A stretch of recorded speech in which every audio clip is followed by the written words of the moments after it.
Welcome or welcome back to Simple Sacred Home. My name is Paige and today I'm going to be sharing with you our trip to the Brimfield Antique Market in Brimfield, Massachusetts. This show runs 3 times a year in May, July, and September. I wanted to show you guys what we ended up picking up and also a little bit more about the day and some tips and tricks if you decide to attend. Good morning. Today we are heading on a road trip to the Brimfield Antique Market. I am super excited. We're heading to Massachusetts and I wanted to take you guys with us.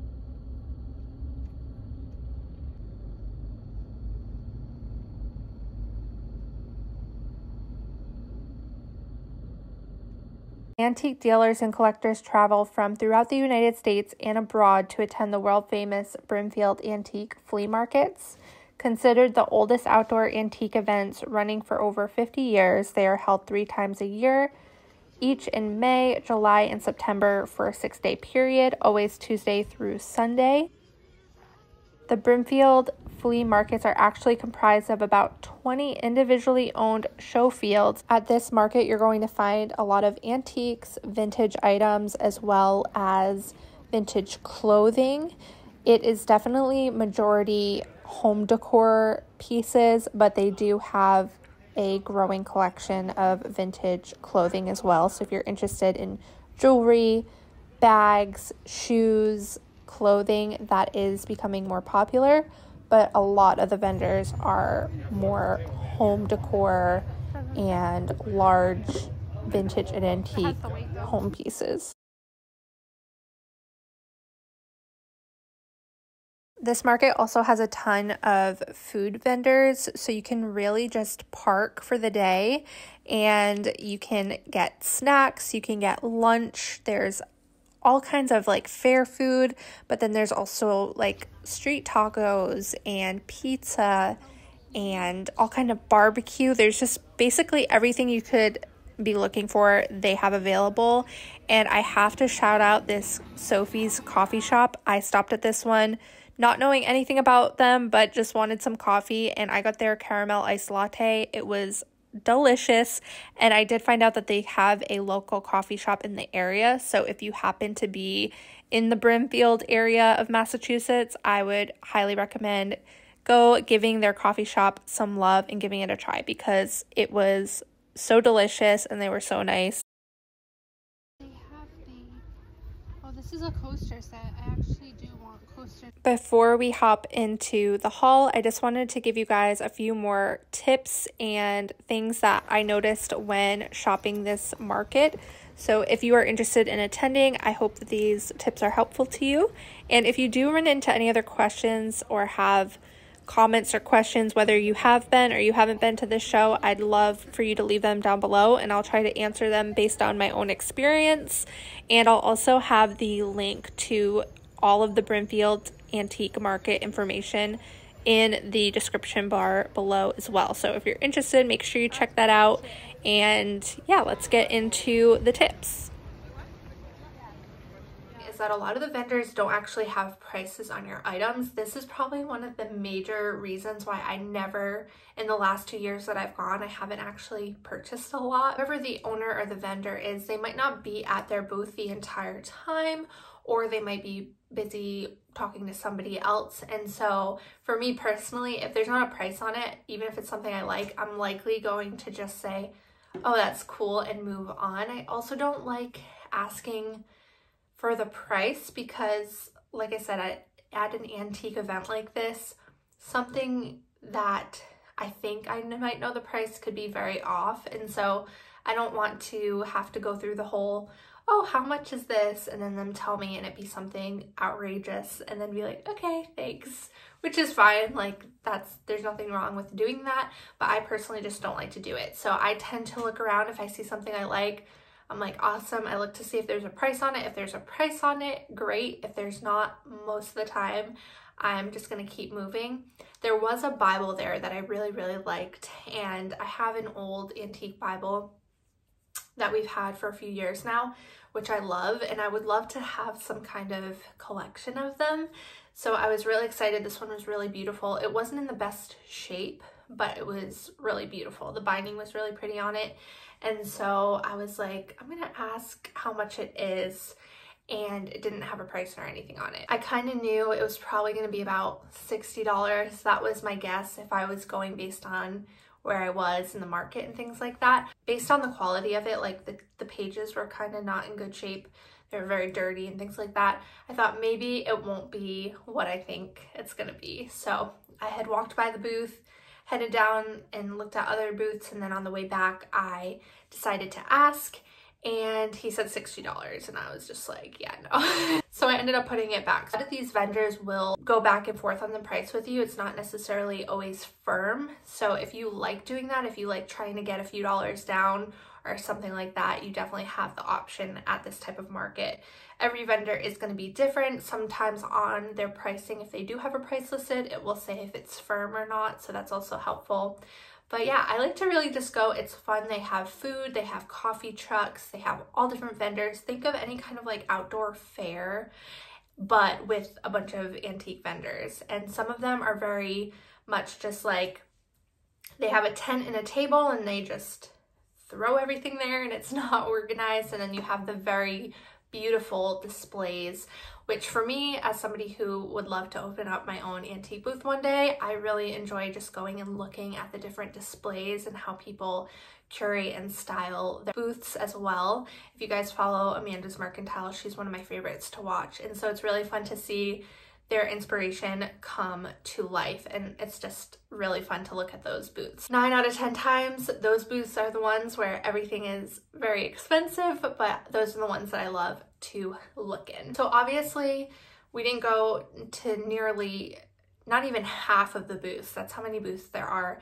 And we did get there a little bit later than we were anticipating. So we got there around 11, but by the time we got parked and started walking around, it was about 11:30.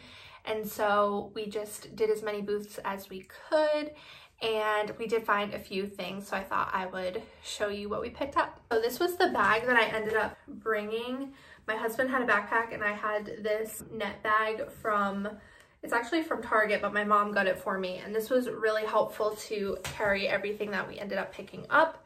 So highly recommend some kind of tote bag like that. So the first thing that I got was actually this hat, and it says Brimfield on it. This was the only one like this left. I'm assuming they had more, but by the time I got to the booth, this was the only one they had, or they had a bright pink one, which I was just not a fan of.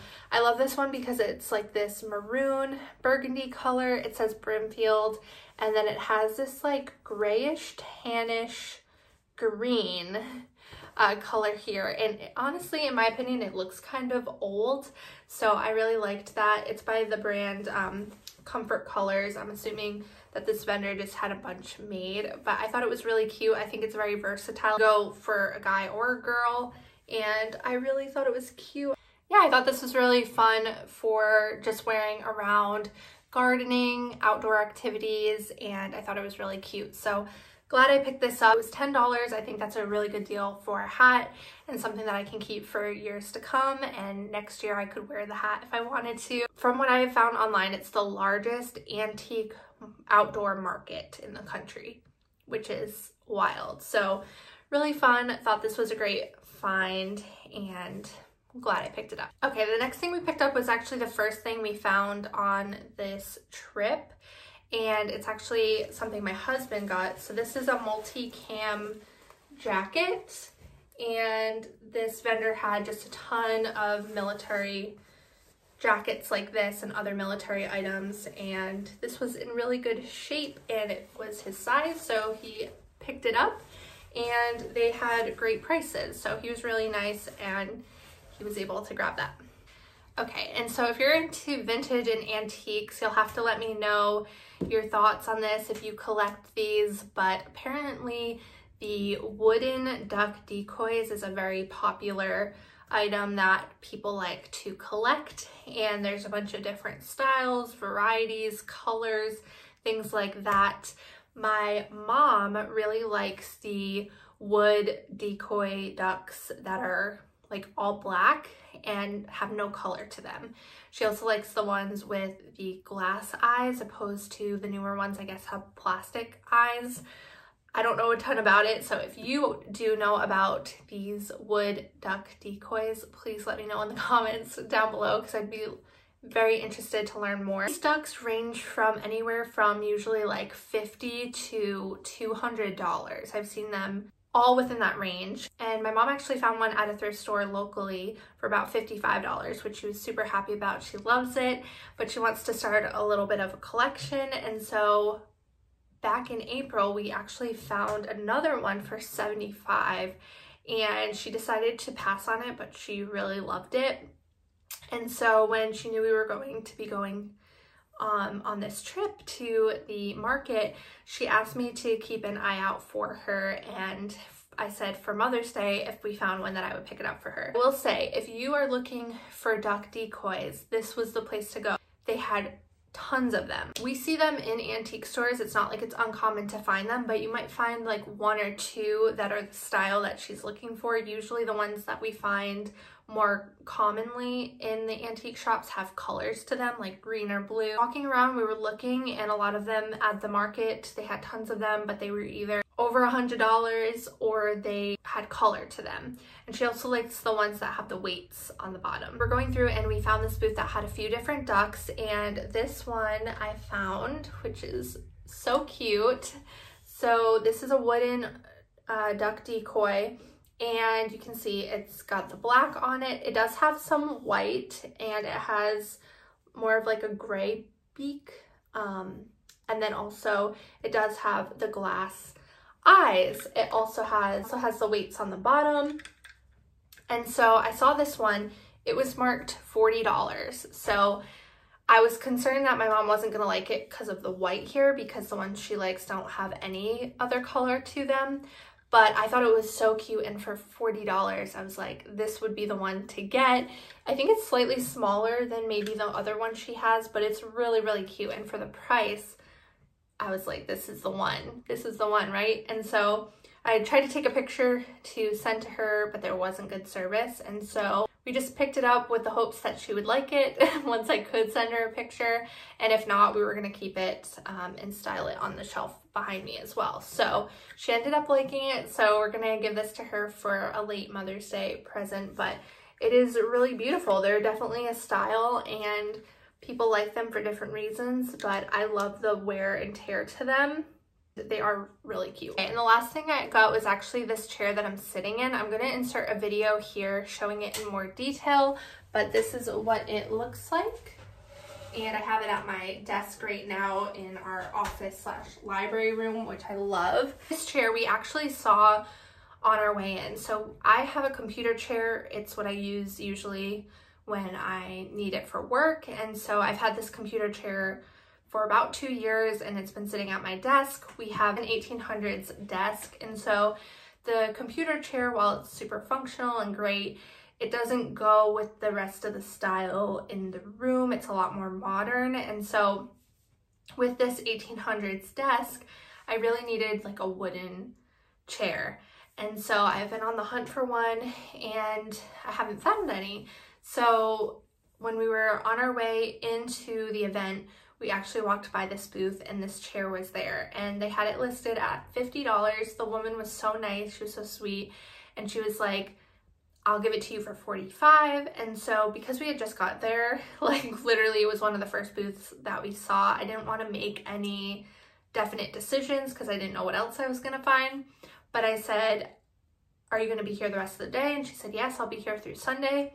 So we went about, and I said, okay, if we don't find anything else, then on the way out, I will see if it's still there. If it's still there, I'll take it as it's meant to be, and I'll grab it. And so we went through the rest of the booths that we were checking out. I actually found a very similar chair, like same exact style to the one that I ended up getting, but it was not painted. This one is like black with like a brown, and it's meant to look a little bit distressed, which I love. It also has a stenciling detail on the seat, which I could have lived with or without. But when I brought it home, I actually took a picture and sent it to my mom, and she said the stencil actually looks very similar to the pattern in your antique rug. And I said, you're right. I noticed that as soon as I got home, but I didn't plan on that. It just happened to work out that way.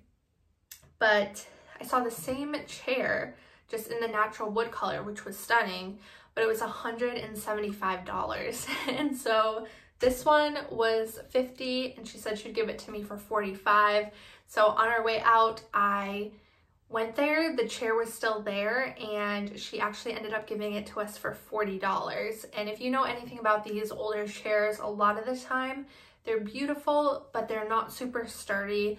They're usually a little bit wobbly, and of course you could reinforce them, but it's nice to find one where you don't have to do anything to it. This one is super sturdy, so I don't have to worry about doing anything with it, and it's perfect for this desk. It just fits the space so much nicer. Like, it belongs here, and me and my husband are both super happy with it. So that was so great to be able to find that, and I was so happy to see that it was still there on our way out, and she ended up giving it to us for $10 less than what she originally had it listed. So that's another perfect example of, if you see a price and you really like the item, you can try to see if they'll get it down a little bit. So that is what we ended up picking up at the Brimfield Antique Market. I hope you guys enjoyed this video. I hope it was helpful to you if you are interested in going in the future. If you have been to Brimfield, I would love to know in the comments down below. And if this video has encouraged you to go in the future, I'd love to know that as well. And I'll see you guys in the next one.